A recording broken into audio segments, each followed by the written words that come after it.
are catching lap traffic. There's lap traffic up ahead. And now you are about to listen to the Lapped Traffic Podcast. What is up, Lap Traffic Nation? Welcome to episode 227 of the Lap Traffic Podcast.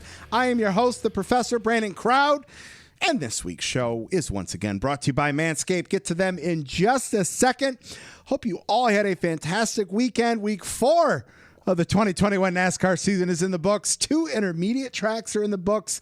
A few more coming up. And at the moment, it is still not more of the same as we are 4 Cup races in with 4 different winners. Something tells me this is not a fluke win by that number 5 team, though.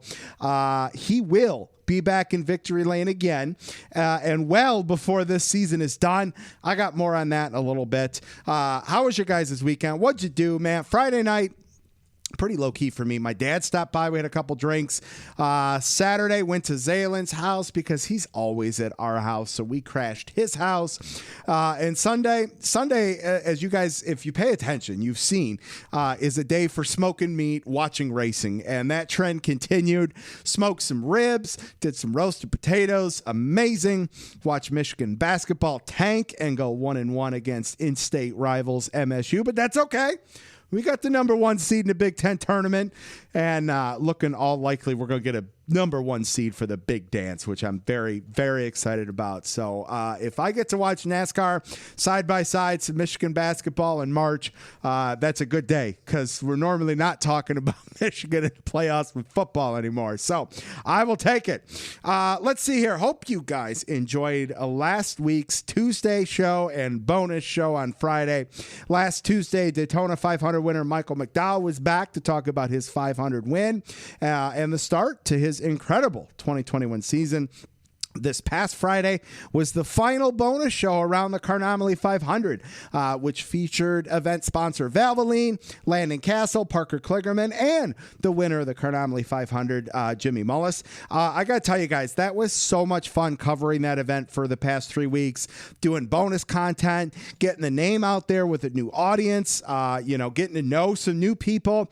I hope you guys enjoyed it. Again, huge thank you to E-Racer, Landon Castle, Parker Kligerman, for having some stock in me and the Lap Traffic Podcast to provide some additional content for them. It was a lot of fun, and look forward to maybe doing another one down the road with those guys for sure.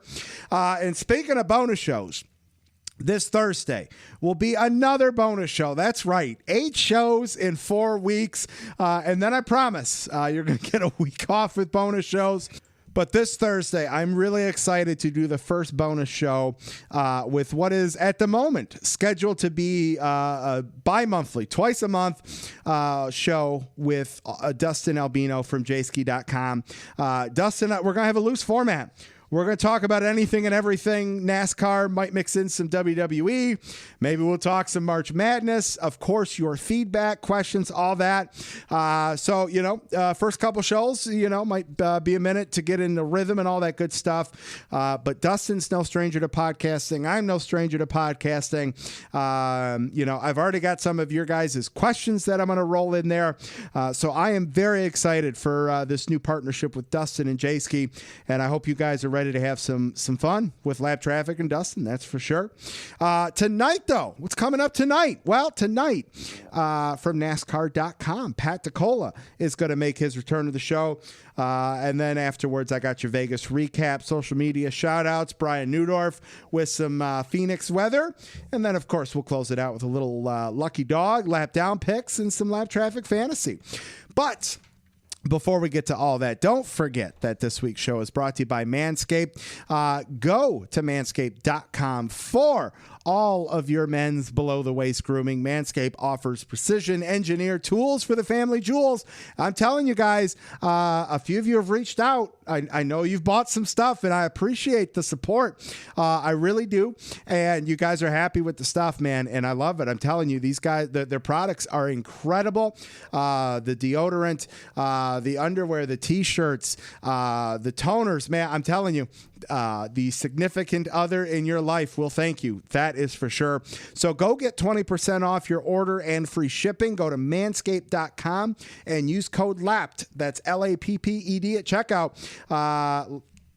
Their read says it. Your balls will thank you. What else can I say? I love it. Absolutely love it. All right, let's get things rolling. Let's get Pat DeCola from NASCAR.com on the line. All right, Lap Traffic Nation, joining me on the line, making his second appearance on the Lap Traffic podcast. He spent most of his professional career in the sports area, and for the past 8 years, he's been with NASCAR.com. Welcome back to the Lap Traffic podcast, Pat DeCola. Pat, what's going on, man? How are you? It is great to be here. It's another day of paradise. Absolutely. And, love to talk about NASCAR, so let's do it. Yes, man. Oh, paradise. It feels like paradise up here in Detroit, man. It's been like in the 50s. Like, I'll take that. I got the grills cleaned up. Like, my wife was like, dude, you know we're getting at least one more snowstorm, right? And I'm like, no, I'm not willing to accept that yet. That's why I said it. Yeah, I'm up in New Hampshire, and like it's been like, teens and 20s for months now, and it was 50 degrees today. I was working on my tan. Yes. Getting some sun. It's great. Absolutely. I love it, man. All right, man, it's been almost a year and a half since you've been on the show, which is crazy. I feel like we could do probably a 2-hour show on what's gone down in NASCAR over that year and a half period. So we'll try to reel it in a little bit more to home here. But before we get started in NASCAR, man, listen, I know you're a baseball guy. I know you covered baseball back when you were with Fox. How pumped are you for baseball to get underway? Hopefully get a full 162 games in. And how crappy are the Detroit Tigers going to be? Oh man, you're right. I was very much a baseball writer. I used to write the power rankings for FoxSports.com. And I covered some minor league baseball, some Red Sox games as well. To be honest, though, I've been very, very checked out on baseball. So last spring, my fantasy commissioner was like, okay, this is looking kind of crazy. We're just not going to do the league this year. And I just didn't even watch a single baseball game. Oh, wow. Yeah. So, I mean, I hope the Tigers would be good. I couldn't tell you who's even on the team these days. I think me either. Gardner's still the manager. I have no idea, to be honest. No, they got a new manager, right? They did get it. Yep. Okay. Yep. So sorry, I don't have a better answer. No, it's all right. It's all right. You know what? I tell you what, man, I am excited for two things. I'm excited for one, to sit out on the back patio, have something going on the smoker, have a drink in my hand, and listen to Dan Dickerson call some Tigers baseball. And if we're able to get to a game, man, I mean, man, I will be. I am ready to go sit at the ballpark and watch some baseball. Yeah, no, it's my baseball is my first love, and I played in college, and I thought I was going to write about baseball forever, honestly. So I'm very, very much in that boat, and I should dive back in now that it seems like everything's happening, right, and they're going to get a full season in. And I mean, the part of it too also is that I'm kind of like disillusioned with the Red Sox and just the way that they've been running the franchise the past few years, and trading Mookie and all that nonsense. So it's just kind of hard to get excited about a franchise that has more money than anything. Well, you're welcome. You're welcome from Dombrowski, by the way. Yeah, no kidding. Yeah. Oh man. All right, man. Well, let's talk some NASCAR. Well, let's first start with NASCAR.com, man. What's new over at the website for 2021? Yeah. So I mean, every year it seems like we're doing things bigger and better, and every year has gotten better for me there. And just I think I was a new person to the sport when I started in 2013, and kind of seeing the landscape of how the sport has changed just as a whole since then, but also NASCAR.com is just like night and day from where we started. So for this year, I mean, like, again, we're kind of in that same boat, I would say, is like, this is a bridge year to next year, because, we have next gen coming next year, but it was supposed to be this year. So like maybe some of our bigger projects have been kind of put in the back burner a little bit, just to kind of get through this year and kind of reassess where the landscape is of everything moving forward. But that said, there's a lot of, exciting things to come to the site for. This past Sunday, we debuted this new piece, a race day piece called What to Watch, which I'm not sure how familiar you are with the site on like Sunday morning, but previously we used to have this gallery of 5 stories, 5 to watch. Here's all you need. But it really wasn't quite living up to our expectations, and we wanted to give more to the fans. So we came up with this new piece that is all-encompassing, everything you need. You go, it's like a one-stop shop. Leads the site Sunday morning, boom, bang, you got it. It's got everything you need: fantasy, odds, storylines, lineup, paint schemes. Everything that we published from the week leading up to the race, and it's just really all-encompassing. And that's kind of our big thing right now. We're really excited about that. But in a lot of stuff, we're trying out some different kinds of video formats, and obviously, the past year has just been insane, and we've kind of had to just do a lot of stuff on the fly that we never thought we would be doing, and doing it remotely. So things are always changing, and we're always really excited about what we're doing. And I say this every year, but I feel like I'm just so amped for the future of NASCAR that it was a sport that I never even thought I would like, period, growing up. And then I joined, and it's just like it changed my entire worldview of what NASCAR was. And I've just gotten more and more excited about it as the years have gone on. And our future just somehow gets brighter and brighter and brighter. And we're picking up these new fans and new demographics. And we're just so excited that people are starting to really finally realize that NASCAR is for everyone. And we're really pushing that because we really truly believe that. And I think the more people hop onto the NASCAR bandwagon, the better. And it's just going to continue to pick up steam. Oh, man, I am with you so much on that. Like, I have been preaching for the last at least year, to anybody that's upset that their driver's gone, they've retired, whatever the case may be. I put so much emphasis each week, especially anybody that listens to the show on a regular knows how much I love the Truck Series. And, telling people, hey, tell your friends if they make fun of you for watching cars go left, have 4 people over for a Friday night, whatever. Just put it on in the background. You don't have to pay a whole bunch of attention to it, but I guarantee you got a truck race on in the background Friday, 9:00 at night, couple drinks going. You guys will pay attention, and then that will start. Oh, well, who wrecked this guy or who that? And next thing you know, you've got a driver that you're able to follow for who knows how many years. And, the sport is in such great hands, and I'm with you. I think the future is so bright for the sport. And, once we can start getting back to, larger capacities with fans at the track, I am very hopeful that new fans are going to be coming to NASCAR tracks, and I'm just so pumped. I share that excitement with you 100%. Great to hear it. And that's a great strategy. I mean, the Friday night Truck Series, that's bing, bang, boom, 2 hours in and out. Yep, absolutely. You're going to see some amazing racing. You're going to see some really angry drivers. Yeah, absolutely. You're going to see Johnny Sauter on the radio. Yeah. It's just like, who doesn't like that? It's just really, people just need to give it a chance, honestly, because I can't imagine really just a general sports fan or even a non-sports fan looking at that and actually giving it a shot. Even if it's on in the background, like you mentioned, just like it's going to catch your eye. Yes. Something like, so there's going to be a truck on fire or something, I totally agree. That's great. Absolutely. I'm with you. And I can't tell you how many times I've been at like a bar and I have said, hey, can we get the truck race on? I know it ain't going to be the big TV, can I get the sub TV with that on?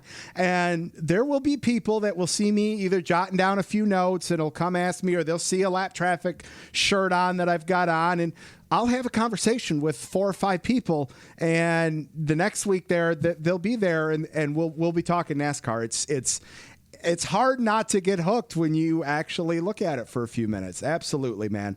Totally. All right, let's 2021, man. It has started off with a bang. 4 races, 4 different winners. McDowell, Bell, Byron, Larson. I want your take on this.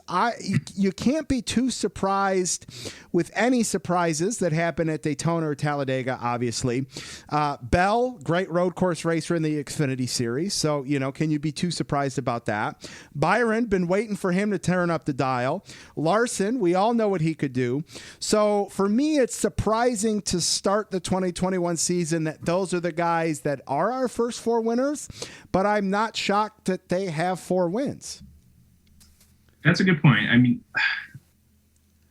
I guess the bigger shock of like a McDowell is that like he's continued his success past Daytona. 100%. I mean, when it happens, like, okay, nice story. We like McDowell. He's a great guy. but that's probably it, right? Like we all thought that. Yes. But that has not been the case. And right. It's phenomenal to see because he is somebody who's just been in the sport forever, grinding, never complains, nicest guy ever, knows his place at the track, and he knows he's battling for those maybe a top 20 on a good day. But here he is racing in the top 10, still in the top 10 in points, and he's hanging around. Like we don't know how long this ride was gonna keep going, but we're all living the McGeam right now, and I don't want to wake up. For sure. I have Michael's been on the show a few times this year. He's been on a handful of times growing up, and anybody that comes on the show, I pay attention to just because I'm so honored that anybody's willing to come on a podcast. Yeah. And it's been fun to watch his journey. It's been fun to watch guys like Matt DiBenedetto who, have fought year in, year out, fighting for that ride every year. And it's been exciting to watch this, what was a Cinderella story. Is it still a Cinderella story? We don't know. The survey or the sample size isn't big enough yet to know what we really are going to get out of Michael McDowell this year. But it's a hell of a lot of fun to watch, and I will absolutely tune in every week just to see that. 11 races across all three series, and we've got 10 different winners. I know we've had years in the Cup Series to where, it seems like it's just two guys. Hell, we kind of had that last year for a little bit in the Cup Series. The Xfinity Series, we've had it where, if Kyle Busch, 5-6 years ago was out there, he was picking up all the wins, Truck Series, hell, Kyle Busch was in his first race. He didn't come home with the victory. So what does that say to the level of competition across all three series that in 11 races, we've got 10 different winners? I mean, without question, at least since my time with NASCAR, this year is loaded with talent more than any other year I've seen. And I was doing my preseason power rankings for all sorts of different categories. And one of them was like top prospects under 23. One was like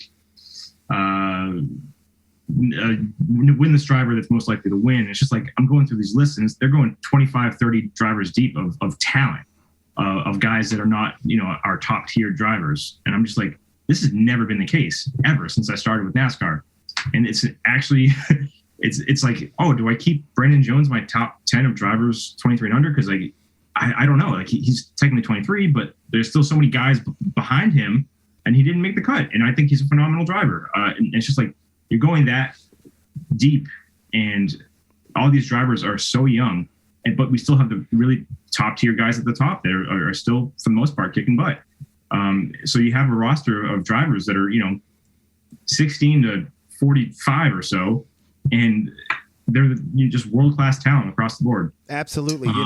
I think you look at, I see people talk about, I'll get comments about parity in the sport, especially in the Cup Series and all that. And, when you look at, Kevin Harvick ain't going anywhere. Kyle Busch ain't going anywhere. We still got Kurt Busch. We got Keselowski. We got Logano. We got Larson now back in the mix. And one of the things I always talk about is, when you look at, you only got so many wins, and you don't know how many that number is until you decide to hang it up, and then that's where it is. Can Kevin Harvick go out and rebound after this past week and pick up 10 wins this season? Sure. Would anybody be surprised? I wouldn't be. Could Denny Hamlin go and do the same thing? Yes. But then you look at William Byron, who's upped his game. You look at Chase Elliott, who's upped his game. And now you start to look at what the last few years, and maybe once we've gotten outside of the round of 12 and we're into the round of 8, and it's like, oh, it was a little easier to pick that top 8 or that final 4. Man, I couldn't do that right now. I couldn't do it with confidence. Let's put it that way. I could not agree more. And honestly, we know now that there for sure will be top tier drivers, big names that will not make playoffs this year. And we're 4 races in. It's only going to get crazier from here. And really, like, so my power rankings every week are 20 drivers. And I'm definitely keeping guys out of there that are not guys that I routinely would keep out of the top 20. Like Eric Almirola, not somebody who's lighting the world on fire every week, but I always knew he was going to be in the top 20 of my drivers. He hasn't made it yet. because like they haven't had the season yet, and there are some potentially some serious concerns over at SHR that it seems like they are not hitting on something. They are I don't missing. know what that is yet. Yes. All right. Well, let's talk about your power rankings. I've got them pulled up here. Sure. So I want to first, like you said, it's 20. Let's kind of start around the number 10 mark and move our way up here a little bit. But before we get to number 10, I want to start with number 11 this week. And that is Kyle Busch. Outside the top 10, he's had a season high of 6, season low of 13. Yeah, I mean, if you look at what he does in the trucks, I mean, you got to move him up, but we're not talking truck rankings. We're talking cup rankings here. What was it for you that moved Kyle up a couple spots, but still outside the top 10? Well, I mean, he finished third. That is, you're going to go up typically if you're in top 5, particularly if you're, kind of mired in those teams. But Kyle, I think if I had to say, he's probably the most talented driver that we have. So I think very, very, very highly of him as a driver. I think he's just potentially on a different world than anybody else, really. But looking at that 18 team, they've had issues, and this is not new. This is not dating back to last year. It actually really kind of goes back to the year before. I believe that was 19 was his second title. Yep. I lose track of time now. Everything's been crazy. Right? Yeah. So but the memory serves though, that was not a good season for him, and that title surprised a lot of people. The fact that he even made it that far, I think, was kind of a surprise to him, and then the fact that they won was a surprise to anybody. Although I did pick him in that race because I'm so high on Kyle Busch, but honestly, that. There's just something missing. We don't know exactly what the missing pieces of that 18 team is right now. I certainly don't think it's him specifically. It seems to be some sort of performance issue or a communication issue. I don't know. And I'm not on the inside, so I really shouldn't speculate. But there's we know there are concerns there. I think he will certainly land in the top 10 probably this weekend, honestly. And I think he's a good shot to win this weekend because he's been so good at Phoenix over the past 5 years. But yeah, there's cause for concern there. I don't really know what the issue is. I think, Joe Gibbs certainly made the choice to switch up the crew chiefs there and hope that sparked things. And we've seen the signs over the past 2 weeks that they're starting to put things together. But if you listen to his in-car radio, he is not happy. And that's not, new for him, but it's early in the season to be as frustrated, I feel, as he is. And I don't want to tell anybody how to be emotional, but use their emotions. But it just points to me to some issues that we don't know about yet that need to be ironed out. And if any team is going to get them ironed out, it's going to be the JGR 18 team, just because that is kind of one of the higher focuses of Gibbs, just because that it's such a big car for them. I mean, really, they're all 4 teams there are really strong. But to me, if when the 18 is off there, that's a really big issue in my mind. Absolutely. No, I'm with you there 100%.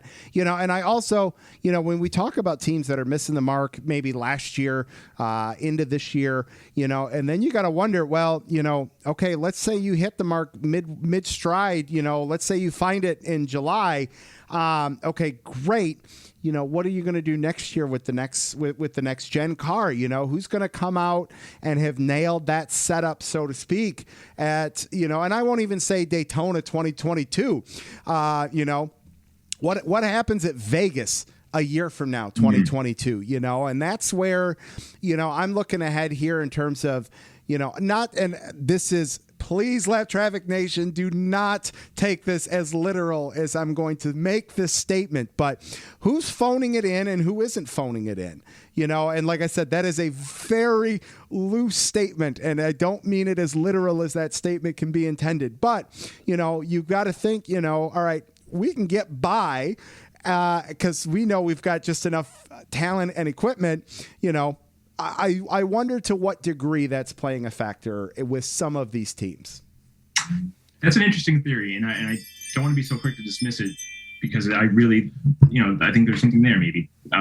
But based on what we've seen so far, the racing has just been so intense. Exactly. That I'm not really sure if anybody's really laying back. I think everybody's, and especially because people were so anxious to get back to the track and have a normal season. I really think that everybody's acts. I mean, I think this is the case every week for the most part, but I think really people are trying their absolute hardest and then some. Sure. Because nobody knows what's coming next year. This is the package that we all are familiar with. So let's get what we can. I'm with you. Exactly. I'm with you. And that's I wasn't trying to conspiracy theory too much, but that's full valid. I'm with it. All right. Moving up into the top 10 in your power rankings this week, Kurt Busch, hometown favorite, top 10. Your comment here, ho-hum race. I absolutely love that. I think that's an underused phrase, ho-hum. I love that. That's great. Number 9, William Byron. I love it. As I scroll through here, number 8, Christopher Bell, number 7, Martin Truex Jr., number 6, Chase Elliott. As we start looking here, man, the age of some of these guys, like it's stacked. There's some youngins down at the bottom, and then we get up into the top 5, and we obviously have some veterans in Kevin Harvick, Joey Logano. It amazes me how young Joey Logano still is, but he's been around, 8 years already? Over a decade. Yeah, that's right. Yeah. Yes. Yeah. I mean, it's unbelievable. And then we've got Kyle Larson in third, Brad in second, Denny Hamlin in first, moved up a spot there. Walk us through, as you were kind of putting together here, the top 10 here, what your thought process was, or if any of these guys specifically stick out to you. Yeah. Well, for Kurt, I think his season so far has just been so interesting to me because, I mean, we were discussing if he was going to retire.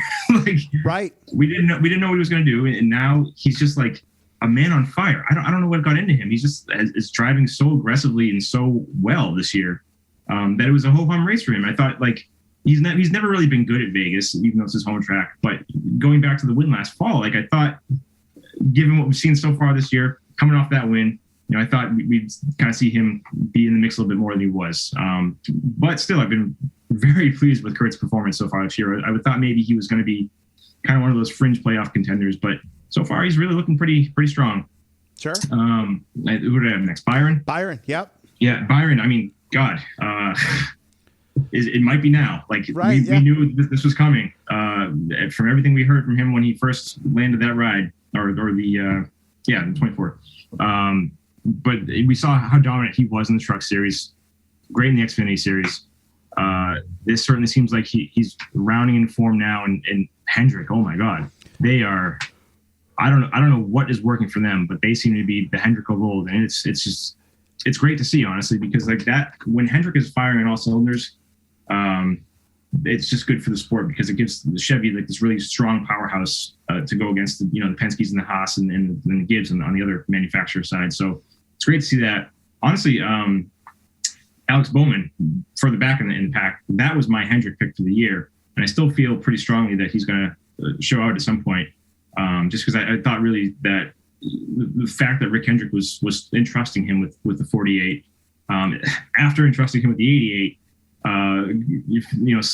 Getting in the seat behind two of NASCAR's most popular drivers and most important drivers ever, that doesn't happen by accident. No. And that speaks to the volumes that Rick Hendrick feels about Alex Bowman. We know they're very close, but this really doesn't feel like it's like any sort of nepotism or anything. No. Bowman is just a really good driver that people somehow are sleeping on still. So I think eventually I think he's going to land in that top 10. Who did I have at 8? 8, and Christopher 7? Boom. Boom. Yeah. I mean, right. This is not the same thing about Byron. Now is Bell's time, it seems. He's in the right equipment. He's back home, essentially. He's comfortable. You couldn't ask for a better stable of teammates that can sort of guide him along the way. And I mean, he could win 5 races this year. We don't know. It could be more than that. Could be less, but nobody's questioning Christopher Bell's talent. And now that he kind of has his confidence back, yeah, he's there.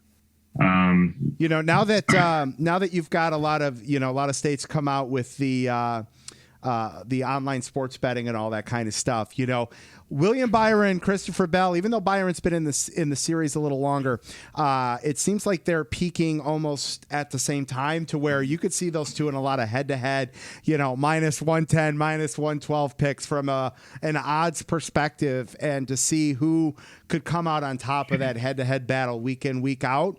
And I just think they're going to climb together up that ranking. I wouldn't be surprised if in a month from now, maybe we're talking William Byron and Christopher Bell 5th and 6th in your power rankings, or 6th and 5th. You know, I kind of think these two are going to grow together in terms of their on-track performance, talent, and all that. I totally agree. And then they both, you know, they have this very similar background. They both dominated the Truck Series for KBM. Yeah, both yeah, extremely right, young, exactly. talented. Yes. Yeah, I you know, it could be a 15-year friendly rivalry, if not longer, you know, that we're looking at. Absolutely. Coming in at number 7, veteran in Martin Truex Jr. Struggled a little bit this past weekend. You know, he's kind of had a quieter start to the season. I know everybody was looking for him to come out firing. You know, it was supposed to be a 1-2 finish between him and Chase Elliott at the road course.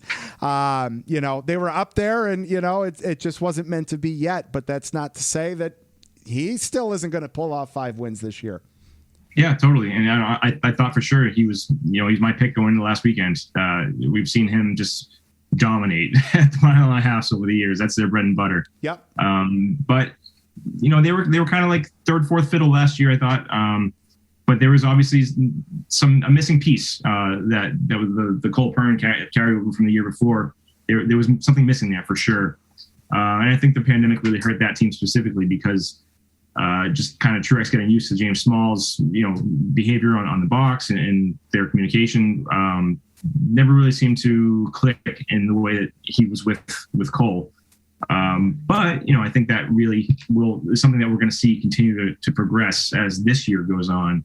Now that they have the whole past year behind them, they learned from that. And now that they're, you know, kind of seeing each other more face to face, and you know, we still don't have the practice time, but they have a whole year's worth of data now to kind of go off of. And I think once we're going back to some of these tracks again for the second time, we'll really start to see them start to click. And I Truex, you know, wouldn't surprise anybody to see him win the title this year. He's phenomenal, and Absolutely. He certainly has the equipment to do it. That's a great point about Cole and that transition, and then with COVID and those effects. Mm-hmm. Yeah, and like you said, once they circle back to some tracks the second time around, absolutely.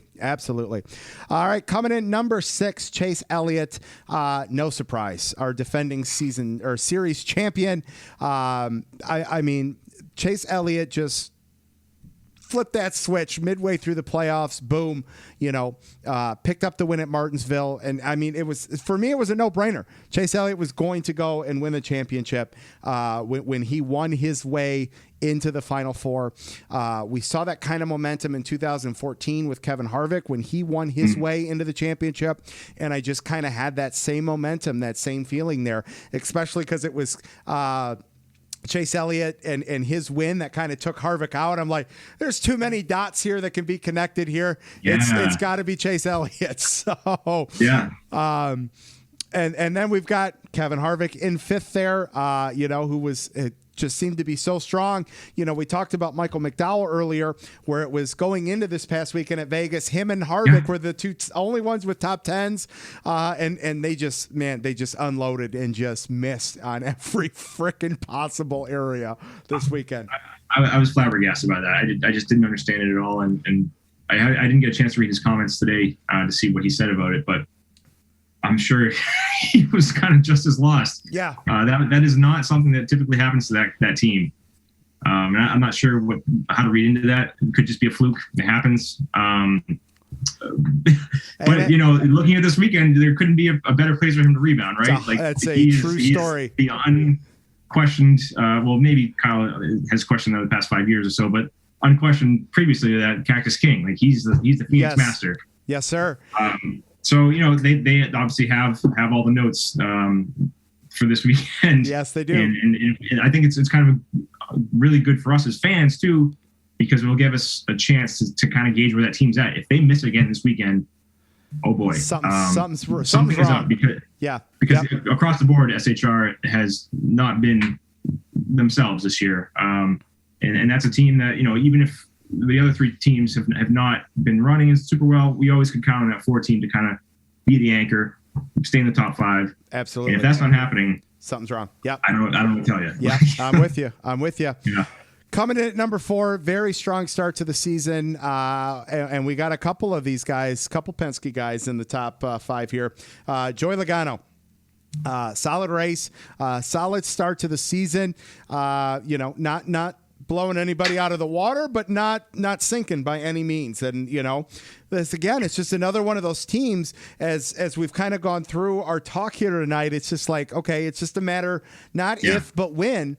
But there's only 36 of these, so how many, but not if, but when moments are there for these guys, so it is like we've talked about the level of competition. It's, you can't mess up because if and I'm going to circle back to Kansas playoffs, Joey Logano, Kevin Harvick chased Joey Logano for 50 laps at the end of that thing. Kevin Harvick had won that. He gets into the final to the final race of Phoenix. Joey Logano held off one of the best at the 1.5 miles, so it's how much would how many of those 9 wins last year would Kevin Harvick have given up for that win? So, and it's just, that's what I love talking about all this, because everybody knows I love a narrative, and there's just so many narratives behind the start to the 2021 season so far. Yeah, it really, really has. And they're kind of like not even the ones that we thought were going to be like a big deal. Like, there were so many storylines. We all watched the Daytona 500 pre-race show, and then the 8 hours of rain delay content or whatever. And to a certain degree, I felt like, we had all this momentum going into the season, and then the rain delay kind of took our wind out of the sails just a little bit. Yep. But then all of a sudden the racing is just phenomenal. Yes. And, we're just like, there's all these crazy storylines that are just so entertaining to follow. And lo and behold, all those preseason storylines are still there. And, we're still tracking Bubba. And it's just like, there's just never been a better time to be in NASCAR. I'm with you. It really has. All right, our top 3, we've got a Chevy, a Ford, and a Toyota in the top 3. Mm-hmm. Kyle Larson, obviously, picks up a win 4 races back into his NASCAR Cup career. I mean, that kind of writes itself right there, right? Then we got Brad Keselowski, who finished 2nd. We all know the potential capabilities that he has. And then we've got Denny Hamlin, who, for me, Denny Hamlin, I wasn't sure with the start of his new team, was Denny going to be pulled in too many directions, whether it was PR for his own team, driving for his own team, PR for ownership, coach and Bubba, there's just so many new directions, as if a Cup driver couldn't be pulled in anymore. Denny found himself a way to do that. Kind of recap our top 3 here, each manufacturer represented. Where are we at with these guys? Yeah, I mean, Larson, giant jump. I think he was like 10 or 11 spots or something like that. And I to be honest, I thought he was going to win at Homestead. So right, as did everybody in the fantasy league. Yep. Yeah. But it kind of speaks to his talent that we thought he was going to win so soon. And the fact that he has kind of just backs all that up. Nobody ever questioned that. Obviously, the circumstances surrounding his suspension were terrible, and we're happy to see that he is putting in the work to better himself, to better his community, and kind of hopefully change people's mind about the use of that word, which is completely abhorrent, and hopefully just is eliminated from everybody's vocabulary. Right, 100%. Because it just shouldn't be there. Larson, you could have made a strong case for him as number 2, but because he obviously beat Brad. But coming into the season, I thought Team Penske, to me, for whatever reason, just seemed like they were going to be the team to beat this year. And we've seen them be there at the end of races, even with Joey. Blaney this week kind of put it together finally. Even Matt D was up there before they had that issue. Obviously, it's not Penske, but they're aligned with Penske. Close enough. Exactly. And all 4 of those guys are just supremely talented. And I really do think that we're going to see them win a significant amount of races this year combined between the 4 of them, including Matt. Despite how badly the season has gone for him so far. I want nothing more than to see Matt D in victory lane. That moment is going to be It's going to be huge for the, A lot we of talk tears. about McDowell being, yes, talk about McDowell's 500, whatever track, whenever, Matt D's, social media is, Twitter might get broken when that happens. Yeah. That'll be, Reddit too. That's going to be a pretty popular win. Yes. Keselowski, he has just done nothing but amaze me over the past year and a half. Like the talent has never been questioned there. The equipment's never been questioned.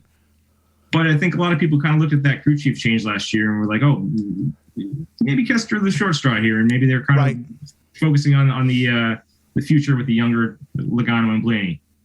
But Brad's, he's still a champion. And he proved last year that he's also still a winner. And he's proving this year that he's still, a title contender. And he might have been like kind of the strongest Penske car since that whole change. Yeah. So I think he's really in for a strong handful of wins this year. It could be 4 to 6 or so.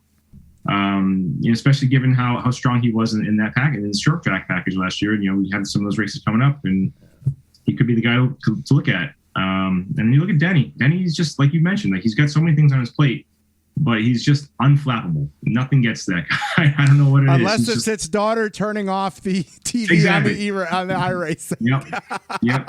That's about it. Little kids, man. They'll always get you. Yeah. But yeah, that 11 car just you kind of factor in what we saw of it last year, and Gabe Hart is just he's so good. Yeah. Like such a good crew chief right now, and just that pairing between the car and the crew chief and the driver is just I don't see anybody topping them right now. And it's kind of crazy because we haven't seen him win yet this year, but just performance wise in the first 4 races, I think he's kind of the guy to beat right now. Absolutely. I love it. All right. Yeah. That is this week's NASCAR.com power rankings from Pat DeCola. Make sure you go to NASCAR.com each and every week to stay up to date, see who moves around, shifts around, see if our theory is right that Byron and Bell kind of stay side by side each other. Let's see how long that happens for. Let's wrap it with this, man. Are you going to be able to? Are you going to try? Are you going to try to get to a couple races this year? It's all up in the air. And honestly, I have not been back. A year ago today, I landed in Boston from Phoenix, and I have not been back to the racetrack since. It's killing me. I got to get there. But obviously, you want to be safe, and I don't know. Yeah. I wish I had a better answer for you. I really hope to get back there at some point. But if given the ability, what's the one race on the schedule this year that you want to get to? That's a good question. Well, there's a small handful of tracks I still have never been to. Martinsville is very high up on that list. That's on my list. If I can make that happen for the playoffs this year, I will be there. Yeah. Yes. I would say honestly, the most likely race that I'll be at is New Hampshire. Fair enough. It's an hour away from my house. That's typically my race. I didn't go last year because everything was going on. Sure. But things seem to be trending in the right direction. New Hampshire Motor Speedway is a mass vaccination site, which is really awesome. Good for vaccinating a lot of people. Yes. So they have I'm sure they have the race in mind for sure. And I hope to be there for sure. Awesome. I love it. All right, man. Any projects you want to tease or anything like that, and tell everybody where they can follow you on social media? Yeah. You can follow me on Twitter at Pat_DeCola. Honestly, right now we're just kind of in the thick of the season. We're just kind of doing our weekly thing and just kind of hoping we can stay racing for as long as we can. And hopefully, we don't have any more pandemic related issues. I think we've been really phenomenal on that end of things, really kind of setting the standard for leagues. We were the first ones back and things have gone really well. And I fully trust our leadership that they are doing everything they could possibly do to make sure that stays the case. So, just check out NASCAR.com, follow me on Twitter. A lot of silly dad jokes. I don't know what to tell you. I love it. Great. All right, Lap Traffic Nation, huge thanks to Pat DeCola from NASCAR.com for calling tonight. Pat, it was great to catch back up with you, and I promise to not let almost 100 shows go by before you're back on. See, that's what it was. If you had me back on sooner, there would be no pandemic. So. Excellent. All right, well, fair enough. Fair enough. All right, man, we'll catch you soon. Cool, thanks. Lap Traffic Nation, how awesome. Pat DeCola back on the show. Man, it's funny, like, when you go back, and I know Rusty and Sherwin have this same issue every once in a while. It's like, man, how in the world has it been this long since this person was on the show? And that's what it felt like with Pat there. I can't believe he was on episode 139, and here it is, 227, almost 100 shows.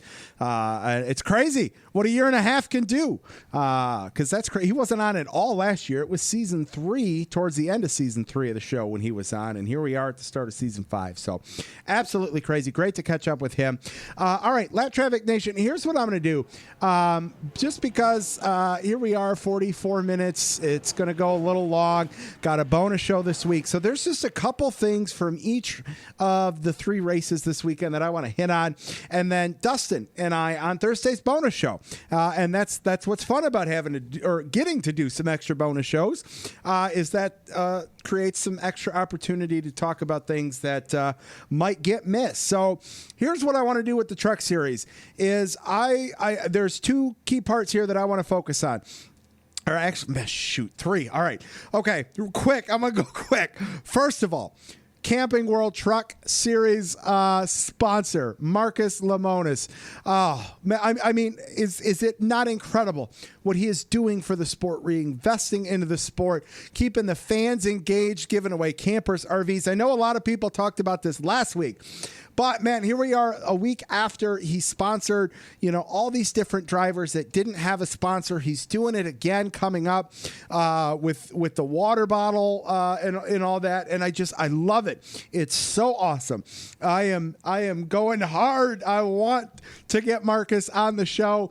I've tried a couple of avenues that have turned up unsuccessful, which, hey, I'm not surprised. I'm a podcast too. You look at just how many people inundate his inbox, his DMs, his Twitter handle.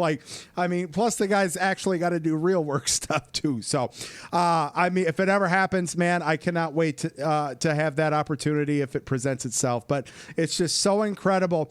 When you look at title sponsors and having something that's so relatable in that you've got RVs and camping and grill, it all just goes hand in hand with NASCAR, and it's so beautiful that there's that involvement and dedication from that title sponsor back to the sport and the fans. Xfinity, and this is not a knock on Xfinity because they've been around a long time, and it's great to have that.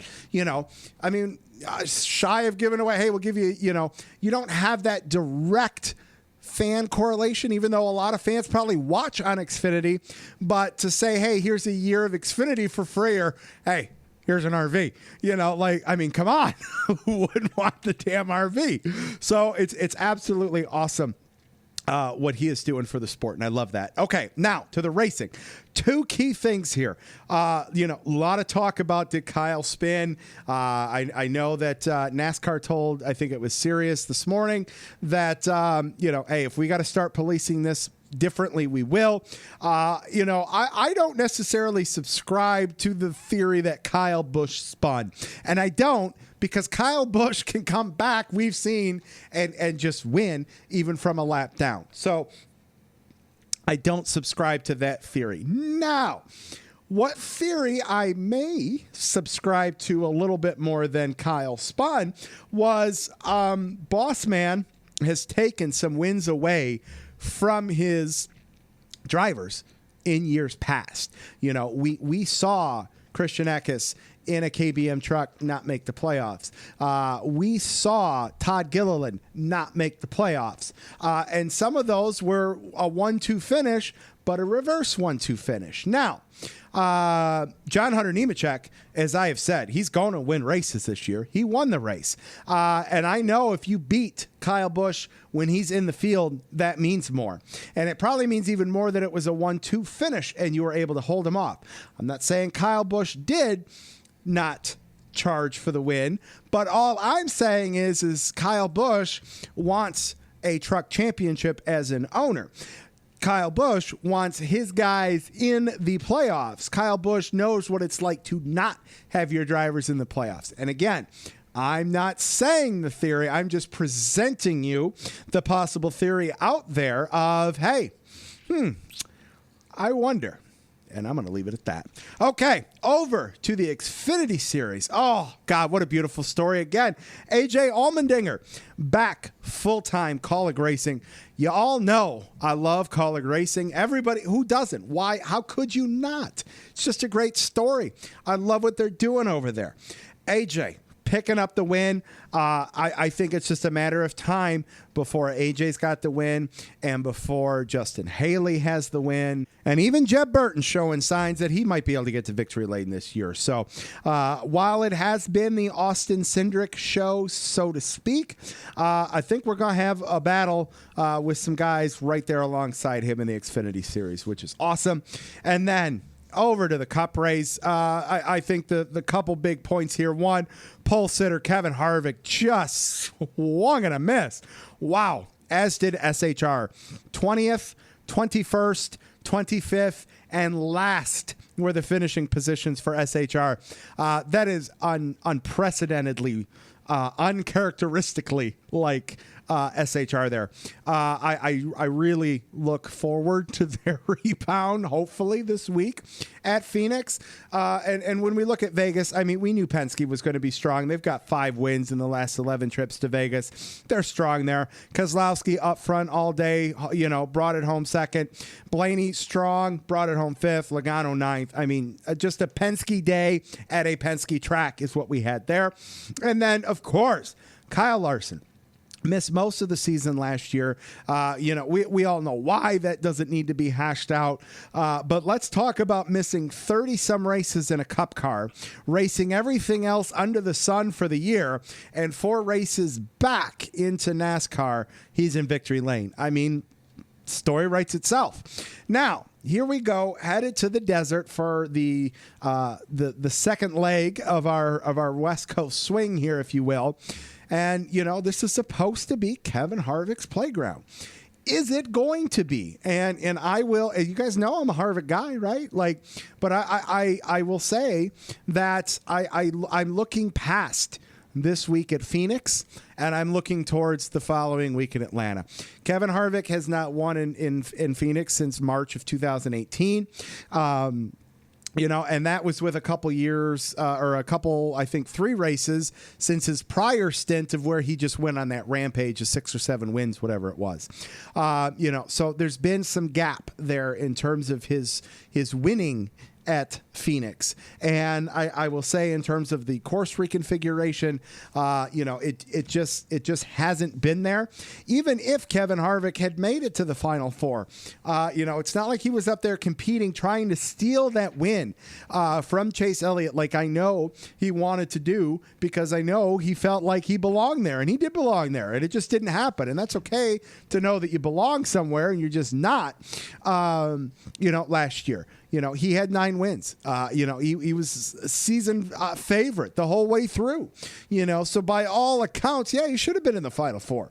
And he wasn't because of the rules. And that's fine. Just like, the Patriots can go and go undefeated and lose in the Super Bowl to Eli Manning. I guess that can happen because it happened twice, So all that to say, if Kevin Harvick doesn't win at Phoenix this week, I'm not going to be surprised. Okay, I'm going to keep that brief because, like I said, bonus show Thursday with Dustin from J-Ski. We'll pick up a little bit more from this past weekend at Vegas and some stuff that's gone on 2021. I didn't do a listener questions because I'm going to save that for Thursday. So be on the lookout for that. And let's plug through some Lap Traffic social media. Everybody, make sure you check out the website, thelaptrafficpodcast.com, Facebook, The Lap Traffic Podcast, YouTube, The Lap Traffic Podcast, TikTok, Twitch, Instagram, Twitter, all at Lap Traffic PC. If you've made it this far, go ahead, leave a review on whatever platform you're listening to. Make sure you tell your friends to go check out the show, follow the show. Couple hundred away from giving away that 124 Clinton Boyer diecast and some Lap Traffic swag. Keep the retweets and all that good stuff happening. Thank you guys so much for that. Some new followers, the Chase Elliott fan at Chase Elliott 99. Kyle Petty Charity Ride at HKPC Charity Ride. That's a pretty cool follow right there. Thank you so much. And let's see here. We've got 23XI Bubba Fan at 23 or at Fan 23XI. Thanks, guys, for the follow. Don't forget, the website has a store that's going to be getting a facelift here over the next week or so, which I'm very excited to update some shirts, some colors, and all that kind of good stuff. I'm going to tell you right now, I've tested 2 hoodies, and there is one that it just feels like you're being hugged all day. That's how soft and warm this hoodie is. So be on the lookout for some new stuff on the store and all that good stuff. And don't forget, if you want some stickers and a koozie, just go to the website, thelaptrafficpodcast.com, fill out the contact page, and I will send you one out for free. Okay, let's keep things rolling. Let's get Mr. Brian Neudorff on the line. All right, Lap Traffic Nation, joining me on the line. You can follow him on Twitter at NASCAR_WXMAN. It's Brian Neudorff along with Aaron Studwell at Race Weather. But for our rotation, it's Mr. Brian Neudorff tonight. Sir, good evening. How are you? For those who, I finally caught my breath. I'm actually out on a run because it's nice. It's not Michigan. Ooh, so. No, sir. It has been beautiful up here to start the week. You've been in the 40s? Dude, I got shorts on, man. Like I'm just I know how this works. I'm just in my head now, you live in a snow globe where it's always snowing. Yes, no, okay. That's fair. No, man, I cleaned out the grills. I needed to vacuum out the smoker. Man, it's a heat wave up here. There's a reason why we don't let you do forecasts. Right. Oh, man. Yeah. So tell whoever, thank you for the good weather, because I will take it. Lindsay, I'll give it to Aaron. Because I would have given you crap. I know. Lindsay goes, we're getting at least one more snowstorm, right? And I said, I refuse to believe that. I don't. Well, you, yes. Me, no. I think winter. We had our 2 weeks. We're done. Nice. Yeah, no, it's almost an inevitability that we'll get a late March snowstorm, which is fine. Whatever. I'm all about it. Don't bother me. I'm good. And you know what? I have to, first of all, we're getting into the NCAA tournament. Yes. Go Boilers. Go Blue. Your team's better. Your team's better. Yes. Well, not if we play like we played on Sunday, but yeah, we'll be all right. Get it out of your system. Yes. Get it out of your system. You all rivalries can't be like Indiana Purdue. It's not even. First of all, any Indiana fans, and maybe Pockrass is listening, but any Indiana fans or alumni, you need a new coach because I want this to be a rivalry again. Honestly, I grew up in the state of Indiana. I actually grew up like in the shadow of Assembly Hall, and the fact that we've won 9 straight, they didn't even win during the Trump administration. Okay, they didn't even beat Purdue. I think we're at it's been almost, it's been like 1,800. It's been over 1,800 days since Indiana last beat Purdue. Oh, dude. Brad Yunker from Yunker Motorsports, he loves to text me every so often that it's been like 3,762 days since Michigan last beat Ohio State in football. And you still play them? They still allow you to play? I know. I thought the NCAA had rules about picking on defenseless teams. Oh man, I'm telling you. I thought they maybe put you down in like a division lower than Ohio State. All right, Matt. Well, let's see here. Let's see. Do we want to talk weather? Do we want to talk racing? What do you want to talk about first? Hey, it's your show, and I'm just here to ruin it. You're just here for the ride. Yes. All right. Let's talk. But go ahead. It is a racing show, and we do talk about racing, so maybe I could weigh in. You know? All right. So Vegas, 1.5 miles. Kyle Larson, got a couple 1.5 miles coming up. I got half the prediction right. I got a Kyle. It was just the wrong one. Kyle. See, that'll happen every once in a while. That'll happen. It will. Yes. It will. See, that's why when I have everyone send their picks, I strongly encourage name and car number so that there can't be any confusions like a couple weeks ago when a couple people just sent Burton for the Xfinity Series. Yes, that's why you asked that, and that's why you. No, I always, or at least put initials. Yeah, or the name. Jeb? Is that Harrison? I get it's mundane, but it just keeps everything, floating above water. They should just be. They should just get like a black flag disqualification. Oh, I'm wow. sorry, you did not pass inspection. Well, see, I want to encourage people, so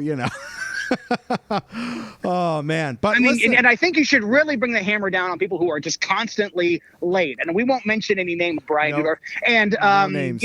Sherwin, Rusty, PETM podcast. I like to think that I'm the king for the procrastinators. I'm just saying. You've been doing it the longest. That's for sure. That is for sure. There's a few text messages that go out at about 4:45 on Thursday. Oh, yes, there is a small list. There is a list. Well, I will tell you, we were talking about this off the air, and I'm enjoying these new winners. Okay. I'm enjoying, and I mean, meaning this season, different winners. You're not seeing, I mean, if you're a fan of, Truex, if you're a fan of Denny, if you're a fan of, Harvick, I get it. You want to see your driver win all the time. Okay. But you know what? Everybody outside of the New England Patriots or Tom Brady doesn't want to see them win all the time. I had to do that reference. I appreciate so, that. The bottom line is my take on this. You're either for your guy winning all the time or you're for some parity to make it interesting. I like it interesting. I like a good story. All right. I mean, let's think about it. Back in the day, I always thought it was funny in the last 5 years, maybe 10 years. And I wasn't a fan in the old days where guys won by they were 10 laps. Sure. Okay. Sure. They were ahead. Could you imagine the fan base today if people were consistently winning and they were ahead of the field by 5 or 2 laps? So, it was just, it would be mass, dogs and cats living together, mass hysteria. So, Ghostbuster reference. I love it. My son will applaud that one. Yes. It's not the full quote, but that's my movie. Yeah. I love that. That's great. And I'm honest. I'm proud of myself for pulling that out of my ass because I have not watched that movie in a very long time. But that's a classic line. And it's sad, though, that my favorite movie and my least favorite movie all share the same title. So it's I'm a Ghostbusters fan, and to those who might say, it had nothing to do with the cast of the 2016 Ghostbusters. It just did not pay homage and you're not missing anything. Yeah, if you're a fan of it, God bless you, but no. Well, and to be fair, and I want to throw equalness to that, is I was a diehard Oceans 11, 12, 13. I saw Oceans 8. I get what they did with it. I just didn't like it. I want to see George Clooney, Brad Pitt, and give me the Ocean's 8. I get what they were doing. It was okay, but it wasn't an Ocean's movie for me. I totally get it. It wasn't. It's it would be like all of us. I mean, for those people who are diehard Marvel fans, I'm the same way. It'd be like all of a sudden, it's basically the Ghostbusters 2016 is like the newest Fantastic Four compared to the MCU. All right, that's what it's like to me. I can give no reference. You have no idea. Not a clue. I will tell you, CJ Wolliver from Fox and I were texting the other day, and he had asked me something about Star Wars, and I'm like, dude, I have nothing for you on that. Okay, yeah. So to get to your level, it's like comparing Michigan football to Ohio State. Okay, they're not even in the same ballpark. Fair enough. One's playing football. The other one is washing playing their Madden. khakis. I love no, it. they're washing their khakis. Nice. Okay, that's what's going on. Their khakis. Jake from State Farm. Okay, that's great. Yes. All right, man. We're headed out west again, back to the desert. Some Saturday, Sunday action with the Xfinity and Cup Series. What are we looking like this weekend as we head to Phoenix? Of all the desert races, Phoenix seems to be the one that likes to kind of throw some kind of a wild card. Okay. Not always. I mean, I think I can only, in the time that I've been forecasting, Vegas gave us one really odd year, okay, and with rain and wind and dust, and I was there, and I missed meeting Junior in the media center because I was outside recording the weather, so there I was. So there's a small chance, and I'm saying small, it is the desert. Okay. So and for those of you who have followed Aaron and I long enough, number one, we are fans who just happen to be meteorologists, and we want everybody to have a great time. And just know, I mean, most of us aren't going to the track anyway, but we want to prepare our day. We want to set our DVRs. We want to know what to expect. So that's why on this early broadcast, and this is always, we should almost just call it the too early forecast, way too early prediction. Yes. I should now start doing your fantasy with my really early picks and then my actual picks and just see which one's better. That would require you to submit it twice, and I can have a hard time getting you to submit it once. Well, we dream big. That's right. Dream big. Right. Yes. Like, it's kind of like someday Michigan football dreams about being a football team. So you dream big. Damn. Woo. Bringing the heat.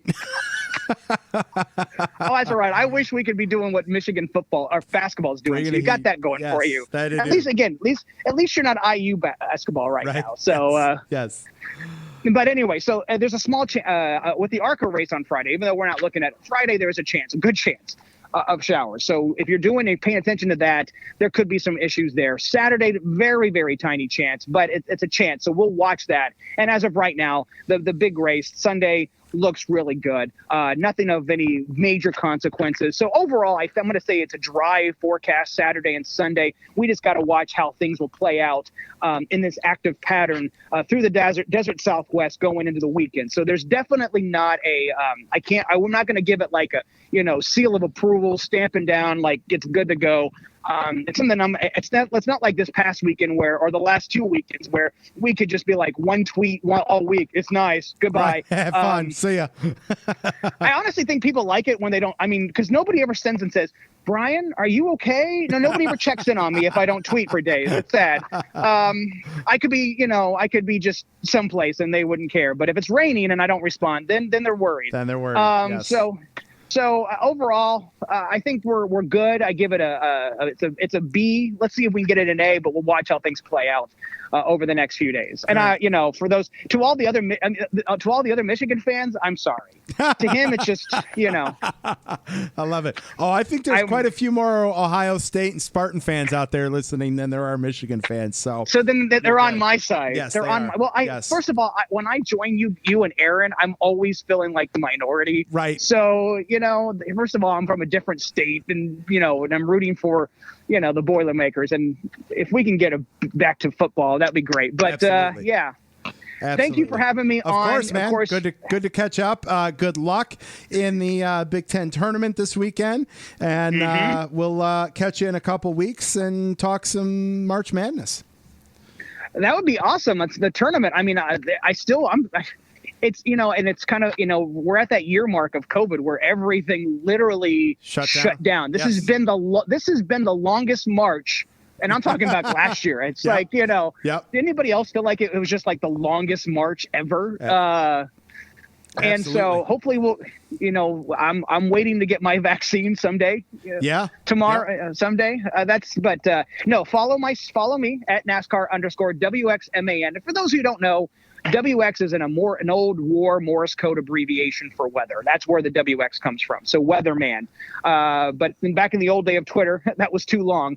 So it's that's great. And then you can also Aaron, the hardest working meteorologist at Race Weather, and Twitter. If you're listening, give him back his blue check.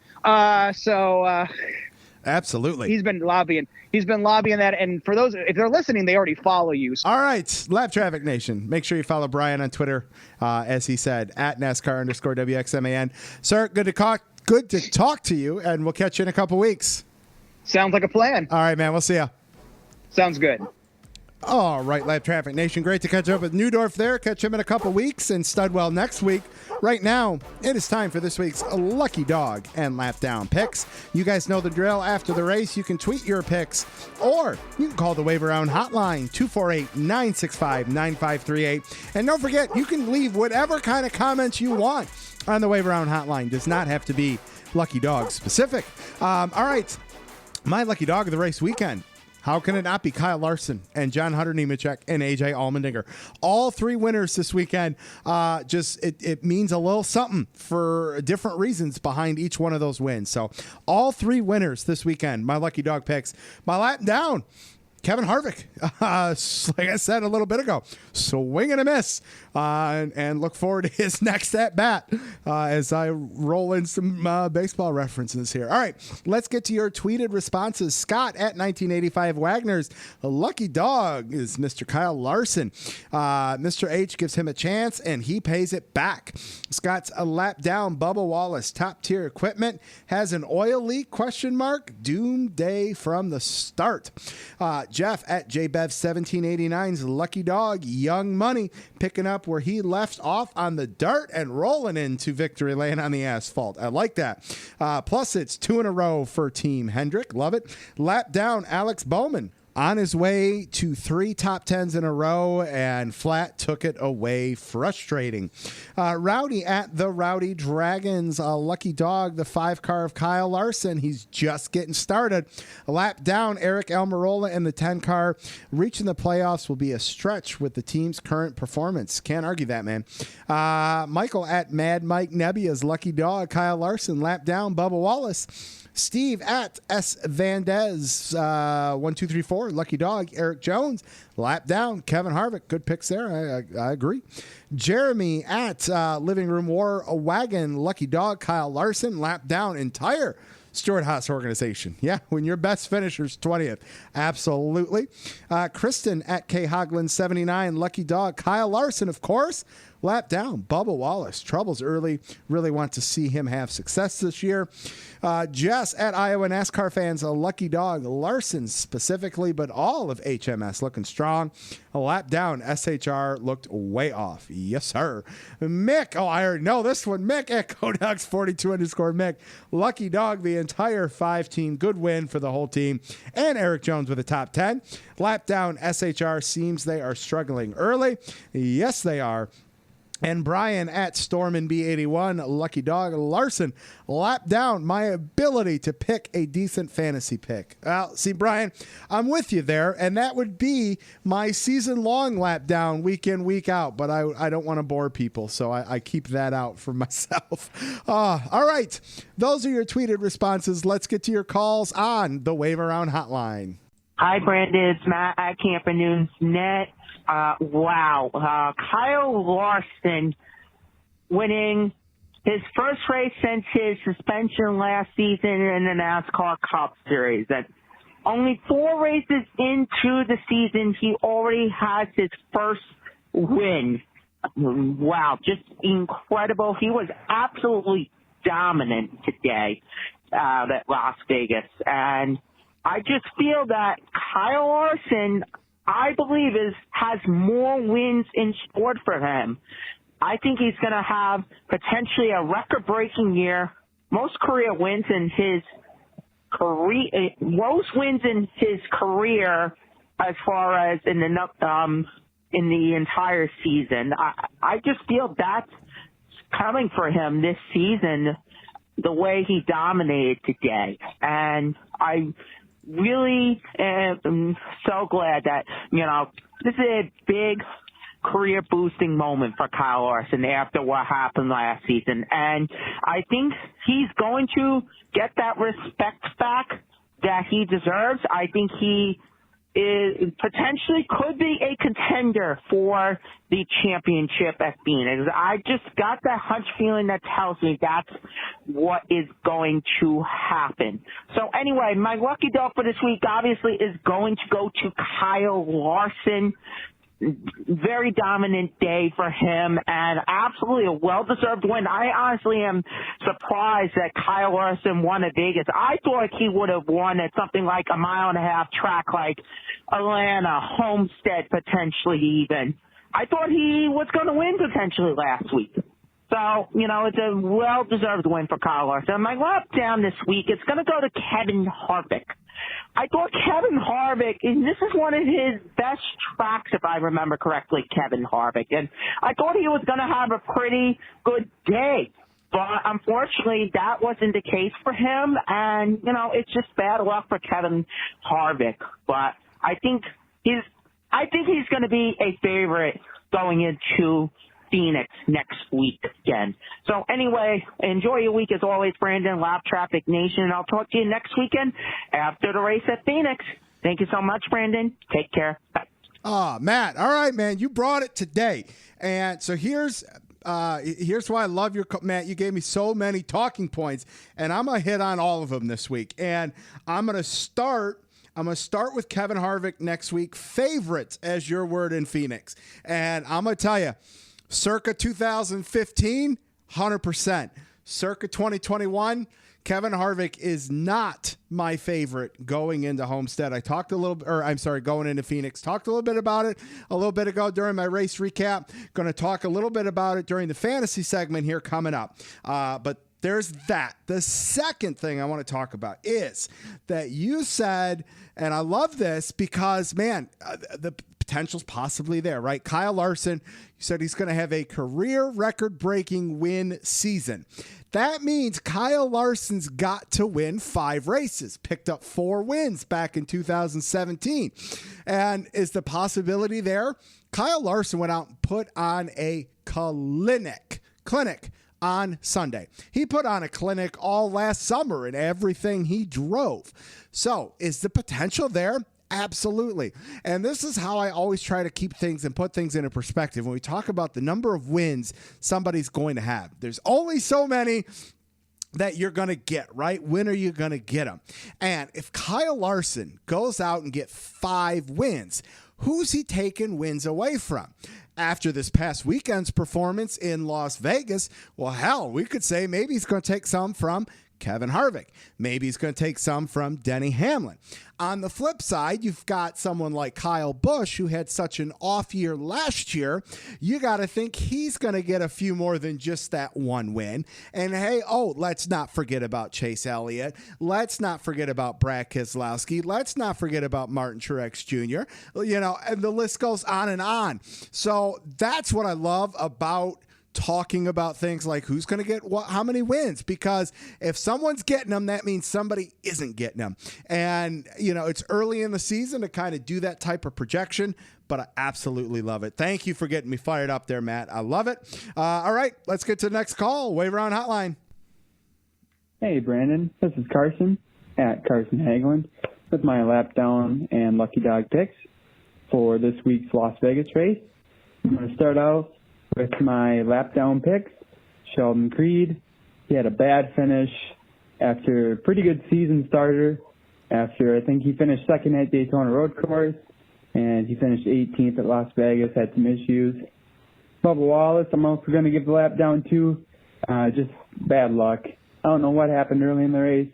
Finished in 28th. Really, he needs to rebound. Lucky dog, I'm going to give to Eric Jones. Got a top 10. Even after a long green flag run. Very surprising to see the RPM car running way up front. And I really hope to see more good runs from that team this season. See you later. Hey, Carson, thank you for calling in. Appreciate it, man. I mean, everybody wants to see Bubba do well. Everybody wants to see RPM and Eric Jones do well. And, both of those guys have a tall order behind them, right? You've got Bubba in the new team, which that on itself is going to take some kinks and getting used to. You cannot have unrealistic expectations out of that 23 team. Not meaning you. I'm just talking in general, man. You got to let that team start getting in rhythm, working with that is, if Bubba gets a couple top 10s this year, great, call it a win. That is a 3 to 5 year project as far as I'm concerned, with a brand new Cup team. Didn't get their feet wet in the Truck Series, didn't get their feet wet in Xfinity. No, they, and I get it. It's Denny Hamlin, Michael Jordan. They're going to come out swinging with a Cup team, but that's something that's just going to have to develop over time. And as far as Eric Jones goes, Obviously, you know, we all saw what happened with him at Joe Gibbs Racing. Moving over to RPM, I think it's great. But again, you know, that's a team that just doesn't have the full backing resources anymore. And, you know, they've got the sponsors, but, you know, I really wonder, you know, are they bringing in the same type of revenue and stuff as some of the other teams are bringing in from their sponsors to be able to generate, you know, what they need to go out there and perform. And I hope like hell that they do. I'm an Eric Jones guy. I love RPM. I'm glad, you know, there was rumor in the offseason they weren't even going to be here this year. I think that was a little far-fetched, but, you know, I really hope that team can get things fired back up. That's for sure. All right, let's close this thing out. You know who it is. It's the voice of the Wave Around Hotline. What's going on with Left Traffic Nation? It is the voice of the Wave Around Hotline calling in post Las Vegas. Another race in the books with my favorite race package. Kyle Larson, man, what more can you say about him? We knew he was going to win. I even called it on your show that he's going to win at least 2 races. He keeps up like this, he's going to win more than 2 races. Really good to see him, obviously back, hopefully a changed person, a changed father and whatnot. In terms of the on-track stuff, this is the first time we're seeing him in what we now know to be, you know, once again, championship-level equipment at HMS. Obviously, they went through that little lull there for a couple of years, but, you know, with the 19 wins the championship, those are championship-caliber race cars. And I really think Larson's a championship-caliber race car driver, so it might not be this year, it might not be next year, but that boy's going to be around for a long time winning races. Larson's going to be my lucky dog. I didn't think he was going to win, you know, in race 4, but he did, and he did it pretty damn convincingly too. All the HMS cars were there to play. Some of them had bad luck, like the 48 and the 9, which I'll get to in my transition. See, I'm learning from you. Lap down is going to be the 19. Absolutely no luck at Las Vegas. Always has a good car there. Always has a car that can win. But they can just never put a full race together, whether they crash or something stupid happens. So Chase is my lap down. I'm a lap down for blowing a motor this weekend, but I'm also a lucky dog for picking old John Hunter, Nemechek, Harrison Burton, and that schmuck Brad Keselowski in fantasy. They did pretty well for me, so they might. I'm no longer in the bomb shelter of lap traffic fantasy, but I will still say I'm in the basement. Have a good one, Brandon. Oh, Mr. Andrew Cansian. Yes, I'm in the basement as well. I've moved up a step or two, but yes, I'm glad to have good company down there. Listen, so here's what I want to do with what you said in terms of Kyle Larson, piggyback off Camper. You know, I think there were a couple years ago where, man, tossed around the idea of somebody or of the Joe Gibbs Racing camp, you know, advancing into the playoffs deep as an organization. You know, we saw it with SHR get a couple guys into the you know, top 8. We've seen it with Joe Gibbs. I would say that there is a higher probability, like you said, maybe not this year, maybe not next year, but within the next 2 to 3 years, could you see a Final Four of the entire organization? Because I could. Because Chase Elliott isn't going anywhere. Kyle Larson proved he can put on a clinic. William Byron's won races. Alex Bowman's won races. You mean to tell me there's not a mishap at a plate track or a short track, a spin, a nudge, something that couldn't put all 4 HMS cars in the Final Four? Because I could sure as hell see that. And I'm not going to be surprised when it happens. Boom, mic dropping it, ending it with that. All right, Lap Traffic Nation, it's time to close this thing out with a little Lap Traffic Fantasy. Just a reminder, get your picks in by 5 o'clock Eastern Standard Time on Thursday. Keep the Twitter interaction up using hashtag LTFantasy. We got 10 more Cup races to go in segment 1 with everything in between. And joining me on the line, making his first appearance on the Lap Traffic podcast, he was one of the guys with the week high last week. It's Guy Gunther. Guy, what's up, man? How are you? Doing well. How are you today? I'm awesome, man. Welcome to the show. Thanks for calling in. Appreciate it. What'd you think of the racing this past weekend at Vegas, man? Vegas was fantastic. I thought all 3 races were just full of side-by-side racing. I thought it was great. You know, I'm with you. And I am, you know, I look forward to Atlanta. There's a couple mile-and-a-half tracks that I look forward to, and knowing that we got this great of a race at Vegas, that only gives me higher hopes for the tracks that I'm really excited to see. Oh yeah, especially I think Atlanta. It's similar enough with it being like a mile and a half, but then also with the worn out surface, you might get a bit of both of Miami and Las Vegas in one race. That could be really cool. Absolutely. I think we're spoiled so far, man, and we're only 4 weeks in, so I hope it continues for sure. I know. All right, man. Listen, you kicked some ass last week. You definitely kicked mine, but who doesn't in Lap Traffic Fantasy? I picked up 128 points, moved from 62nd to 55th. But you, Matt, man, you came out hard. John Hunter Nemechek, Daniel Hemrick, Brad Keselowski, 166 points there. You're not quite in the top 10 yet, but, man, you're inching your way there. How confident were you going into this week with those picks? I'd like to say I was super confident, but to be honest, I had a really rough couple weeks leading into it, so I kind of played it a bit safe, especially going with Keselowski and John Hunter. I thought those guys were due for really good runs, and I'm just glad it worked out. Absolutely. I'm with you. All right, man, I'm going to hit the top 10 here real quick. Currently in first, he is no stranger to first place in Lap Traffic Fantasy with 462 points. It's Jess Rose. In second with 447 is Fred Leclerc. In third with 427, Michael Mason. Dropping down to fourth with 423 is the MOATF podcast. In fifth with 418 is Brett Morris. In sixth with 409 is Fox's own CJ Wolliver. In seventh with 408 is Pete Curvin. Eighth with 406 is David Mullins. In ninth with 405 is Robert Riggs. And wrapping out the top 10 is John Entwistle with 392. And I was very excited this week. A lot of people picked Kyle Larson, which means there are a ton of bonus points that have been earned. Not many throughout the league yet, but Brett Morris and Brian Neudorff both have 2 bonus points.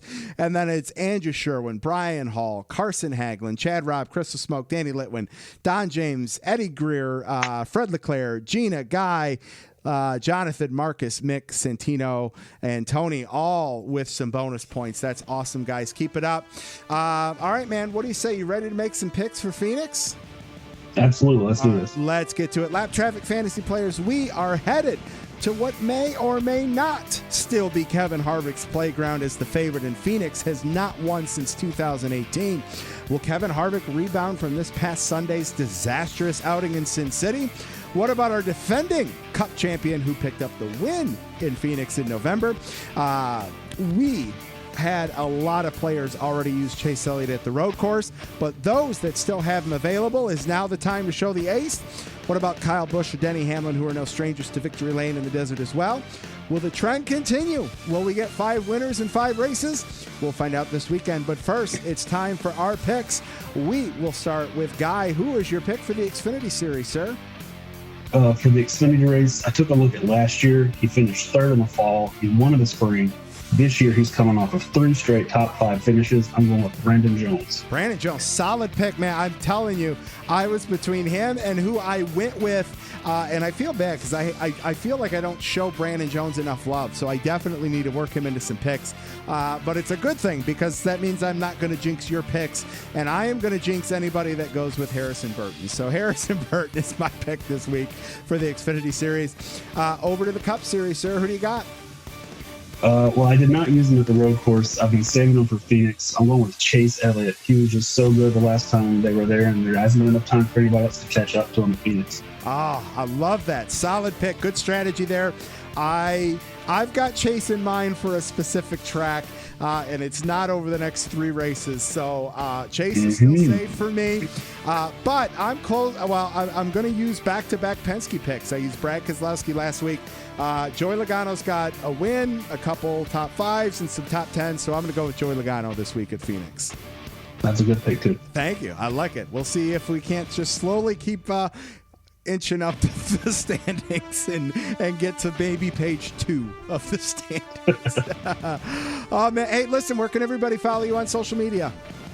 You can follow me on Twitter. I'm at NotTheOtherGuy, and I'm always there retweeting plenty of stuff about racing. Appreciate it, man. Thanks for calling in. We'll talk to you soon. Good luck this week.